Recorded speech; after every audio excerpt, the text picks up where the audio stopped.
Hey guys, आज हम देखने वाले हैं जीएस पेपर सेकेंड। और इसमें आज जानेंगे कि जीएस पेपर सेकेंड का क्वेश्चन का लेवल कैसा रहा है। और हम बात कर रहे हैं यूपीएससी सीएससी 2024 मेंस का जीएस पेपर सेकेंड के ऊपर हम लोग बातचीत कर रहे हैं कि क्वेश्चन किस तरीके के आया है, कितना हार्ड है, कितना इजी लेवल का है।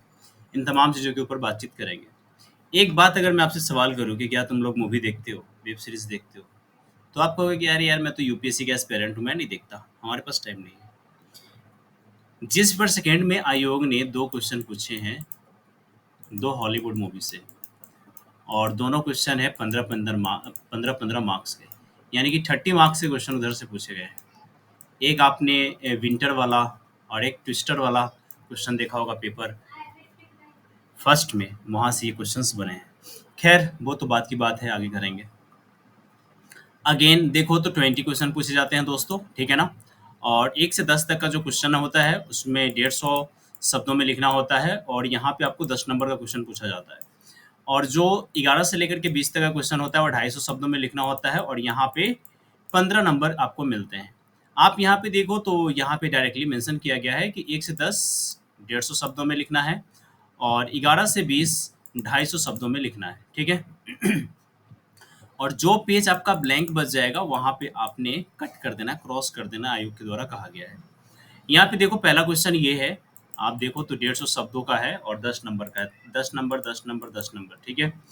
आप पहला क्वेश्चन क्या है, तो यहाँ पे देखो कह रहा है विभिन्न समितियों द्वारा सुझाए गए एवं एक राष्ट्र एक चुनाव के विशिष्ट संदर्भ में चुनाव के सुधारों की आवश्यकता है, परीक्षण कीजिए। You know very well guys, ये बहुत ज़्यादा चर्चे में था, वन नेशन वन इलेक्शन, और ये 2024 और 2023 में काफ़ी ज़्यादा न्यूज़ में था। देखो यहाँ पे डायरेक्टली क्वेश्चन बन गया है।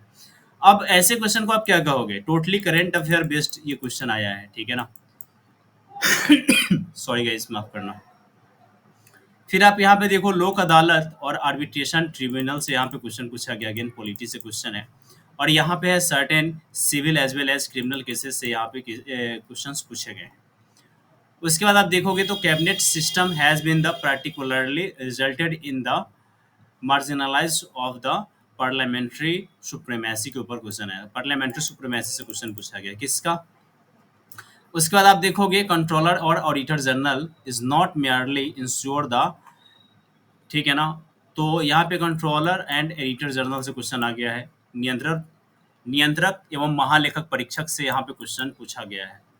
देन उसके बाद आप देखोगे तो स्थानीय स्तर पे सुशासन प्रदान करने में स्थानीय निकायों की भूमिका का विश्लेषण कीजिए। देखिए, अगर आप फर्स्ट क्वेश्चन छोड़ दो तो बाकी के second question, third question, fourth question आपको दिखेगा कि यहाँ पे करेंट अफेयर नहीं, बल्कि डायरेक्टली ये आप देखोगे तो बुक से क्वेश्चन आए हैं, बुक से क्वेश्चन आए हैं, ठीक है ना। जो भी आप गवर्नेंस का या इंडियन पॉलिटी का बुक रेफर करते हो उधर से क्वेश्चंस बन रहे हैं, ठीक है। उसके बाद आप यहाँ पे देखो तो कहा जा रहा है चैरिटेबल ट्रस्ट, ठीक है ना, कतिपय अत्यावश्यक सार्वजनिक मुद्दे से संबंधित होने के कारण सार्वजनिक चैरिटेबल ट्रस्ट में भारत के विकास को अधिक समावेशी बनाने का समर्थ है। अब यहाँ पे देखो करेंट अफेयर प्लस आपका स्टैटिक्स दोनों पोर्शन से क्वेश्चन आ गया है, बिकॉज यहाँ पे पब्लिक चैरिटेबल ट्रस्ट से क्वेश्चन पूछा जा रहा है। उसके बाद आप देखोगे तो पॉवर्टी एंड मॉल न्यूट्रिशन के रिगार्डिंग यहाँ पे क्वेश्चन आ रहे हैं। कहा जा रहा है निर्धनता और कुपोषण एक विषाक्त चक्र का निर्माण करता है, इससे क्वेश्चन आ रहा है। और यहाँ पे आप देखोगे तो ह्यूमन कैपिटल फॉर्मेशन से क्वेश्चंस बन रहा है, इसको करेक्ट करके क्वेश्चन पूछा जा रहा है। देन आप नेक्स्ट नंबर क्वेश्चन देखोगे तो डॉक्ट्राइन ऑफ डेमोक्रेटिक गवर्नेंस से क्वेश्चंस बन रहा है, ठीक है ना। अब देखो क्वेश्चन तो ये वाला क्वेश्चन तो कहीं ना कहीं हार्ड लेवल का आपको दिख रहा होगा, ठीक है। तो ऐसे क्वेश्चंस पूछे जा रहे हैं। देन उसके बाद आप देखोगे तो फिर आप देखो तो अगेन ये आपका 150 शब्दों का क्वेश्चन है। फिर आप देखो तो यहाँ पे 150 शब्दों का क्वेश्चन है।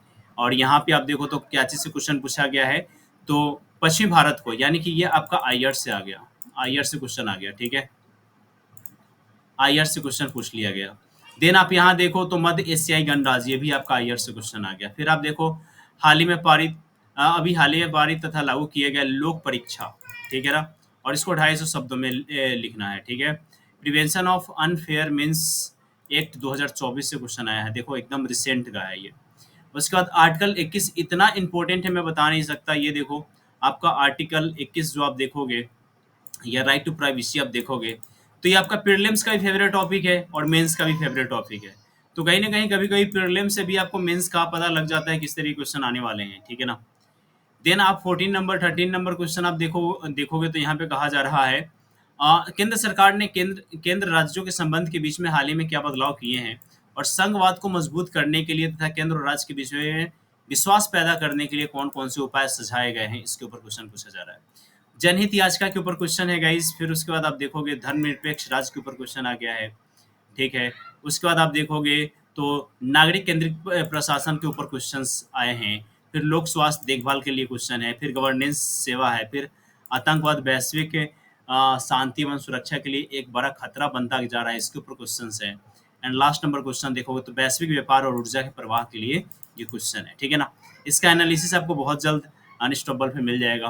क्वेश्चंस आप लोगों को मैंने दिखा दिए हैं, इस तरह के क्वेश्चंस आ रहे हैं। वीडियो अच्छी लगी तो like, rate, review and share करना मत भूलना। चैनल पे नए हो तो सब्सक्राइब जरूर कर लेना। Thank you so much everyone. जय हिंद।